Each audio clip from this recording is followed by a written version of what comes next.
Hello दोस्तों, स्वागत है आपका हमारे YouTube channel PS study junction में। दोस्तों आज हम शुरू करने वाले हैं हिंदी किताब का गद्य भाग। तो दोस्तों आज हम लोग गद्य भाग में देखेंगे चैप्टर 1 जिसका नाम है बातचीत। और यह चैप्टर एक प्रकार का ललित निबंध है। तो चैप्टर को शुरू करने से पहले चलिए हम लोग देख लेते हैं इसके लेखक और उनका नाम और जन्म तथा मृत्यु। तो दोस्तों बातचीत के लेखक हैं बालकृष्ण भट्ट। इनका जन्म जो हुआ है 23 जून 1844 ईस्वी को हुआ था और मृत्यु 20 जुलाई 1914 ईस्वी को हुई थी। दोस्तों हमने क्लास 10th का भी ऑब्जेक्टिव बनाया है। अगर आपके छोटे भाई बहन जो क्लास 10th में पढ़ते हैं होंगे, अगर वो देखना चाहें तो हमने डिस्क्रिप्शन बॉक्स में उसका लिंक दे दिया है। आप उनको वहाँ से बता सकते हैं और वे वहाँ से देख सकते हैं उस वीडियो को। तो चलिए हम लोग आज का वीडियो स्टार्ट करते हैं।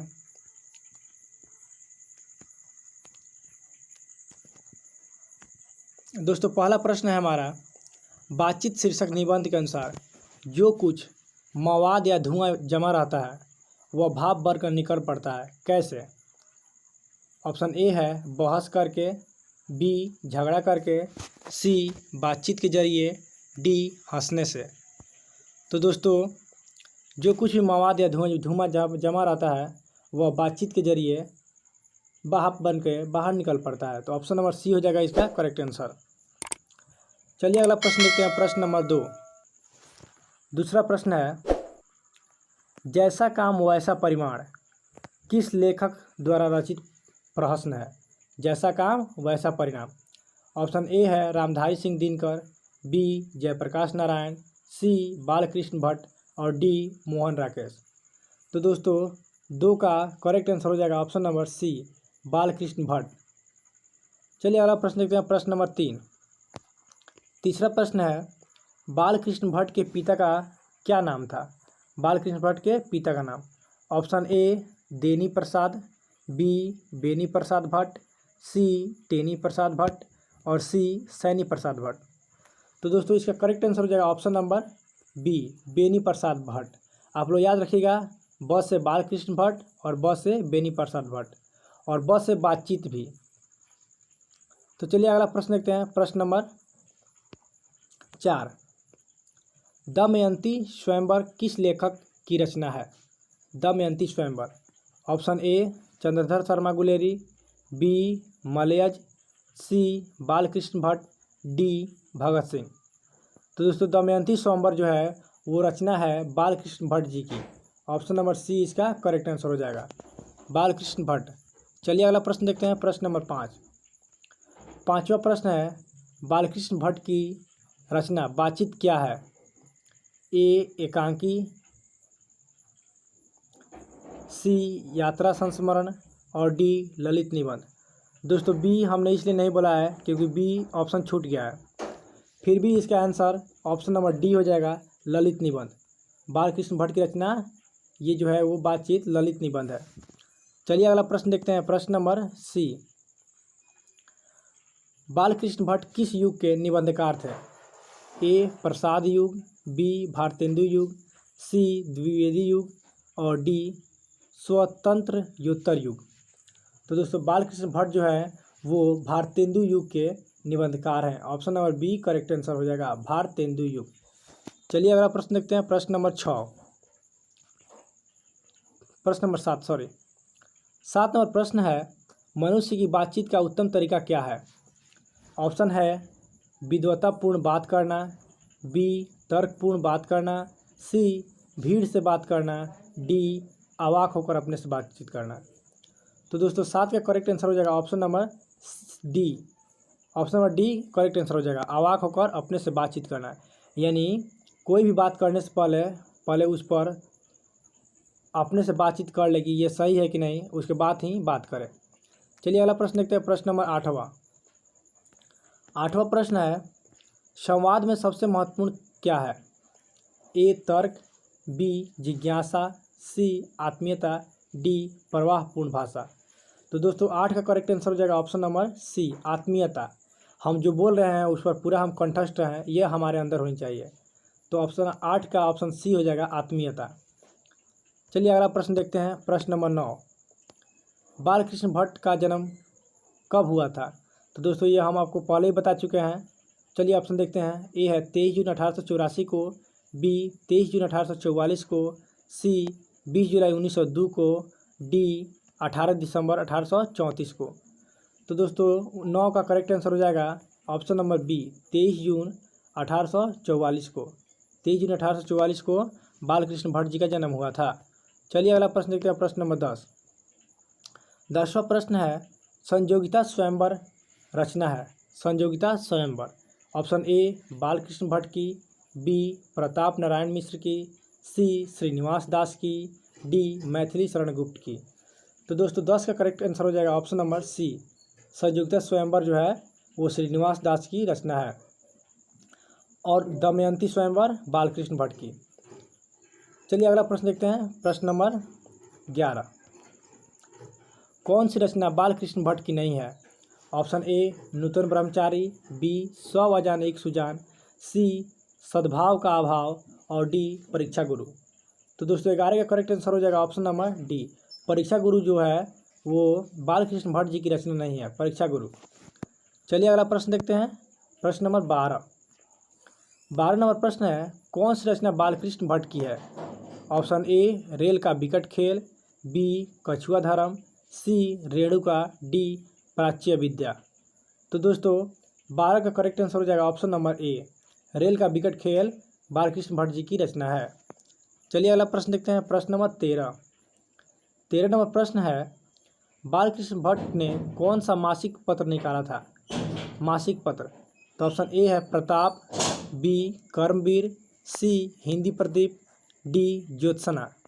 तो दोस्तों 13 का करेक्ट आंसर हो जाएगा option number C, Hindi Pradeep. Balkrishna Bhatt द्वारा निकाला गया पत्रिका हिंदी प्रदीप था। चलिए अगला प्रश्न देखते हैं। प्रश्न नंबर 14 नंबर प्रश्न है बातचीत किस विद्या की रचना है? ऑप्शन ए आलोचना, बी गीत, सी शोध और डी निबंध। तो दोस्तों 14 का करेक्ट आंसर हो जाएगा ऑप्शन नंबर डी, बातचीत जो है एक ललित निबंध है, यानी कि डी करेक्ट आंसर हो जाएगा निबंध। चलिए अगला प्रश्न देखते हैं। प्रश्न नंबर 15, रॉबिन्सन क्रूसो ने 16 वर्ष के उपरांत किसके मुख से एक बात सुनी? दोस्तों यहाँ पे मुख होगा, मुख से एक बात सुनी, टाइपिंग गलत हो गया है, मुख से एक बात सुनी। चलिए ऑप्शन इसका देखते हैं। ऑप्शन ए है फ्राइडे के, बी संडे के, सी एडिसन के, डी स्टील के। तो रॉबिन्सन क्रूसो जो थे वो 16 वर्ष के उपरांत फ्राइडे के मुख से एक बात सुने थे। ये फ्राइडे जो है एक इंसान ही है, कोई दिन का नाम नहीं है। तो ऑप्शन ए हो जाएगा इसका करेक्ट आंसर, फ्राइडे। चलिए अगला प्रश्न देखते हैं। प्रश्न नंबर 16 नंबर प्रश्न है बातचीत शीर्षक निबंध के निबंधकार कौन है? तो ए जयप्रकाश नारायण, बी मोहन राकेश, सी नामवर सिंह, डी बालकृष्ण भट्ट। तो दोस्तों ये प्रश्न आप लोगों के लिए है, इसका प्रश्न आप लोग कमेंट बॉक्स में दीजिएगा। चलिए अगला प्रश्न देखते हैं। प्रश्न नंबर 17 नंबर प्रश्न है बातचीत के माध्यम से बालकृष्ण भट्ट क्या बतलाना चाहते हैं?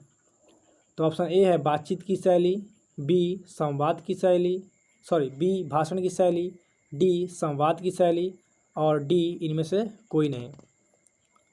तो दोस्तों 17 का जो है करेक्ट आंसर हो जाएगा ऑप्शन नंबर ए, बातचीत की शैली। बातचीत की शैली बालकृष्ण भट्ट बतलाना चाहते हैं बातचीत के माध्यम से। चलिए अगला प्रश्न देखते हैं। प्रश्न नंबर 18 नंबर प्रश्न है भट्ट जी को किसने अंग्रेजी साहित्य के एडिशन और स्टील की श्रेणी में रखा? तो option A Hazari Prasad Dwivedi, B doctor Nagendra, C Ramchandra Shukla और डी रामविलास पासवान। तो दोस्तों इसका करेक्ट आंसर हो जाएगा ऑप्शन नंबर सी, रामचंद्र शुक्ल। चलिए अगला प्रश्न देखते हैं। प्रश्न नंबर 19 नंबर प्रश्न है बालकृष्ण भट्ट का निवास स्थान कौन सा है? ए लखनऊ उत्तर प्रदेश, बी इलाहाबाद उत्तर प्रदेश, सी मथुरा उत्तर प्रदेश और डी वाराणसी उत्तर प्रदेश। तो दोस्तों बालकृष्ण भट्ट का निवास स्थान इलाहाबाद उत्तर प्रदेश है। Option number B correct answer हो जाएगा, इलाहाबाद उत्तर प्रदेश। चलिए अगला प्रश्न देखते हैं। प्रश्न नंबर 20 नंबर प्रश्न है बालकृष्ण भट्ट ने किस पत्रिका का संपादन किया?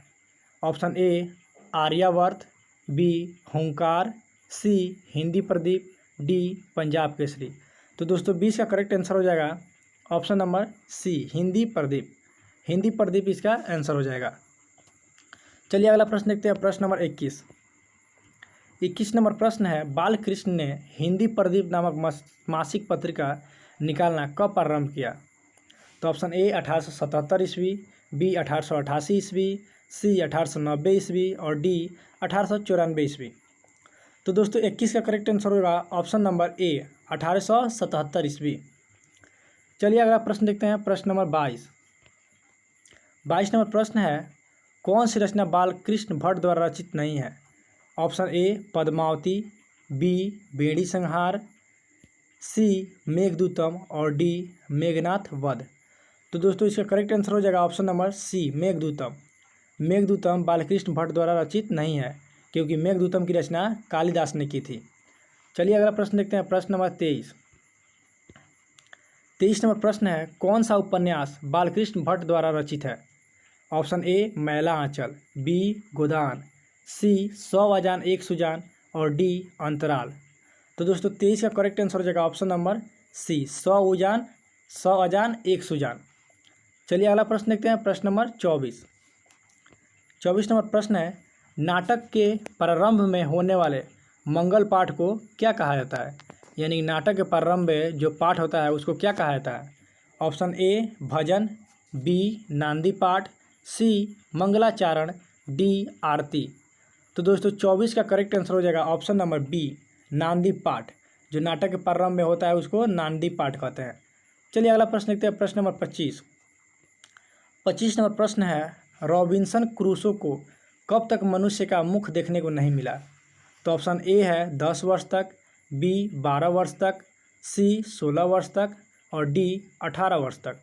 तो दोस्तों इसका करेक्ट आंसर हो जाएगा ऑप्शन नंबर सी 16 वर्षों तक रॉबिन्सन क्रूसो जो थे मनुष्य का मुख नहीं देखे थे।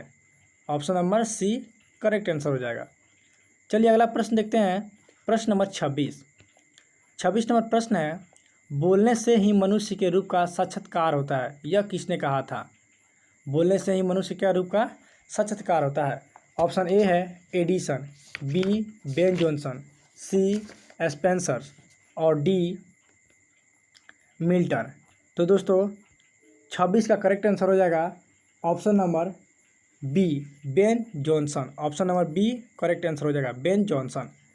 चलिए अगला प्रश्न देखते हैं, प्रश्न नंबर 27 नंबर प्रश्न है, असल बातचीत सिर्फ 2 व्यक्तियों में ही हो सकती है, यह किसका मत है? तो ऑप्शन ए है Edison, B Ben Jonson, C Milton, D Spencer. तो दोस्तों 27 का करेक्ट आंसर होगा option number A Edison. Edison ji थे वो उन्होंने ही कहा था कि असल बातचीत सिर्फ 2 व्यक्तियों के बीच ही हो सकती है। चलिए अगला प्रश्न देखते हैं, प्रश्न नंबर 28 नंबर प्रश्न है, बातचीत से मन किस प्रकार का हो जाता है? तो ए क्रोधपूर्ण, बी भारी और बोझिल, सी हल्का और स्वच्छ, डी इनमें से कोई नहीं। तो दोस्तों बातचीत करने से हमारा मन जो है वो हल्का और स्वच्छ हो जाता है, हल्का और स्वच्छ। चलिए अगला प्रश्न देखते हैं, प्रश्न नंबर 29 नंबर प्रश्न है, किसके ना होने से सृष्टि गूंगी प्रतीत होती है? ऑप्शन ए श्रवण शक्ति, बी वाक शक्ति, सी दिव्य शक्ति, डी स्मरण शक्ति।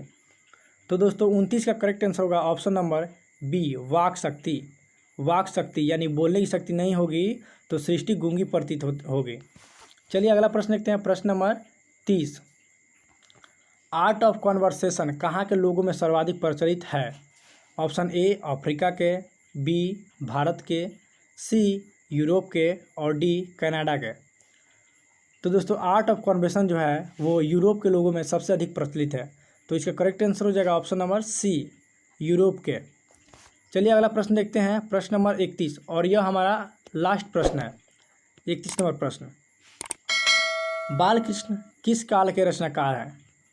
ऑप्शन ए है आदिकाल के, बी भक्ति काल के, सी रीतिकाल के और डी आधुनिक काल के। तो दोस्तों बालकृष्ण भट्ट जो है वो आधुनिक काल के रचनाकार हैं। Option number D correct answer हो जाएगा। तो दोस्तों, अगर ये वीडियो आपको अच्छा लगा हो तो प्लीज़ कमेंट बॉक्स में हमें कमेंट करके ज़रूर बताइएगा, और साथ ही साथ इसे लाइक कीजिए और अपने दोस्तों के साथ शेयर भी कीजिए। हमारे चैनल को सब्सक्राइब करना नहीं भूलिएगा, और साथ ही बेल आइकन को भी दबाइएगा ताकि हमारे द्वारा अपलोड की गई नए से नए वीडियो आप तक पहुँच सके। तो दोस्तों, आज के लिए हम लोग बस इतना ही करते हैं।